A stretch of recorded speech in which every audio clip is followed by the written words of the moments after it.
Welcome back, everybody, to the Deep Dive. Today, we're going to be diving into this idea of an unshakable faith. Okay. And this comes from a sermon by Pastor J-Anthony Dargan. The sermon was called An Unshakable Faith, and he gave it just last week at the Congregational Church of God in New York City, which is pretty cool. I think this is especially timely with Advent, just around the corner. You know, Advent is all about this time of anticipation and preparation. So how do we actually cultivate this unshakable faith, especially when life just throws all this crazy stuff at us? You know, what do we do? Yeah. So Pastor Dargan he tackles this head on. He draws inspiration from Thessalonians 5:16-18. Okay. Which urges Christians to rejoice always, pray continually, and give thanks in all circumstances. And that's really what he dives into in this sermon. It's like, how can you make these practices the bedrock of your faith? And it's interesting that he pulls from that particular passage, especially, rejoice always is the shortest verse in the entire Greek New Testament. Yeah. It's like this really powerful little short mantra for early Christians, reminding us to actively choose joy even when things are really rough. But that's kind of what I'm wondering. Like, how is it even possible to rejoice when things are actually really hard? That's a good question. And that is the crux of the sermon. Yeah. Pastor Dargan is not at all suggesting we ignore difficulties or pretend they don't exist. Right. Instead, he really lays out a 3-point action plan to build an unshakable faith. Okay. Rejoice always is the first step, but it's not a feeling. It's an active choice. Okay. Like you flip a switch in your mind and say, I'm going to focus on what is good. Okay, so how do we make that choice? Is this just like positive thinking, or is there more to it? Yeah, I think there's definitely like a next level to this. Okay. So Pastor Dargan tells this really intriguing story about a king. And this king, his presence was always known throughout his palace by the lights that shined from every single window. And he's using this to illustrate how joy, like in a believer, should be that outward sign. Oh. It's like a beacon that reflects God's presence. I see. It suggests that choosing joy is not just about your personal happiness, but it's reflecting God's light in the world. I love that analogy. That really kind of brings it to life. But practically speaking, how can someone shift their perspective like that when they're going through something hard? Is it just putting on a happy face? It's much, much more than that. It's cultivating a deep-seated joy that comes from our faith. Okay. And that leads into the second point in his action plan, pray continually. It's not about rattling off a wish list to God. Yeah. It's about fostering an ongoing connection, like an open line of communication with God. So it's less about formal prayer and more just constant conversation? Yes. Okay, that makes it a lot more approachable. Right. He contrasts this with trying to get an audience with a powerful politician, which most of us, we could only dream of that. But with prayer, we have this incredible privilege to connect with God anytime, anywhere. Yeah. So it's about cultivating this prayerful spirit that permeates every aspect of our lives. So this has always been something I've wondered about. So if rejoice always is about actively choosing joy, does pray continually mean we should always be on our knees 20/47? Yeah, and that's a really common misconception. Okay. And Pastor Dargan addresses that. So he explains it.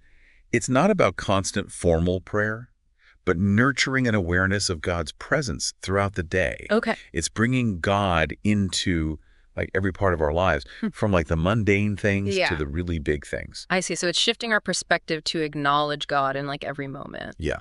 So where does the third point, give thanks in all circumstances, fit into all of this? Because that's the one that I always find so challenging, especially when things are hard.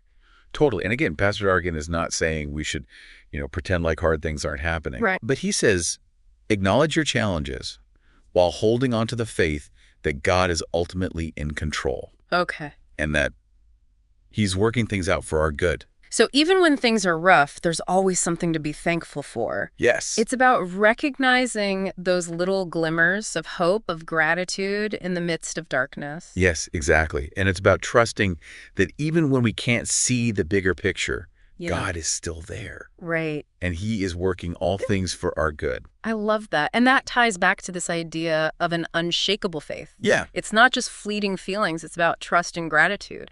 Yeah. But I have to admit, I'm still having a little bit of trouble with it being so abstract. Right. Does Pastor Dargan give any examples? Like, how does this actually work in real life? He does. He brings up the example of the early church in Thessalonica. Okay. So they faced intense persecution and hardship. Yeah. But yet they persevered in their faith. It's so interesting because, we always kind of, I don't know, maybe I do this. I kind of romanticize the early church a little bit. Yeah. But they were dealing with some really hard stuff. Yeah, for sure. Can you tell me more about, like, how did they manage to keep their faith when things were so difficult? Yeah. So what's amazing is they didn't just survive, like they thrived. Right. Their faith got stronger through these trials. Oh, wow. It's almost like the pressure made them more resilient. Yeah. So they embody this idea that faith isn't about avoiding hard things. Yeah. It's about learning to stand firm, even when there's a storm. It's not about denying difficulties, but choosing to focus on the blessings. Right. And trusting that God is working even through those really tough situations. And it all goes back to those three key principles. Okay. Rejoicing, praying, and giving thanks. Right. They're not just these isolated actions. They're actually interconnected practices that reinforce each other. Yeah. They build this foundation for unshakable faith. It's kind of like a tripod. Oh. Each leg is essential for stability. I love that analogy. Yeah. Ready to unpack the end of this sermon. That line, "For this is God's will for you in Christ Jesus." Yeah. It's really stuck with me. I don't know. It felt like such a powerful ending. It is powerful. It reminds us that our lives, they're not just about what we want. Right. It's about doing what God wants. Yeah. Aligning our lives with a bigger purpose. Right. And the cool thing is, like, God's will, it's not some, crazy impossible thing. Yeah, exactly. It's about doing the things we've been talking about. Right. Rejoicing, praying, and giving thanks. Yeah. Making those a part of our everyday life. And I love that Pastor Dargan doesn't stop there.